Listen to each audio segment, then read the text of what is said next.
Triple seat helmet न वापरणे या विरोधात खडक वाहतूक शाखेचे एपीआय प्रशांत खेडकर साहेब यांच्या मार्गदर्शनाखाली दिनांक 10 फेब्रुवारी 2026 रोजी सकाळी 10 ते सायंकाळी 8 वाजेपर्यंत धडक कारवाई करून 37 मोटारसायकल जमा करण्यात आल्या व 74,000 रुपये दंड वसूल करण्यात आला। या मोहिमेमध्ये पोलीस कर्मचारी, पोलीस हवालदार वनवे, पोलीस हवालदार दळवी, पोलीस हवालदार शेलार, पोलीस हवालदार पिंगळे, पोलीस शिपाई भिलारे, पोलीस शिपाई डिंबळे, महिला पोलीस थिटे, महिला पोलीस काटे इत्यादी कर्मचारी उपस्थित राहून धडक कारवाई केलेली आहे। या कारवाईचे सर्व स्तरातून कौतुक केले जात आहे।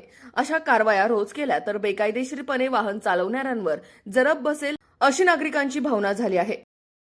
अशाच नवनवीन बातम्या व घडामोडी पाहण्यासाठी आमच्या चॅनलला लाईक, शेअर व सबस्क्राईब करा। टॉप न्यूज पुणे जाहिराती व बातम्या देण्यासाठी संपर्क मुख्य संपादक कैलास गायकवाड। संपर्क क्रमांक 8080 17 80 77।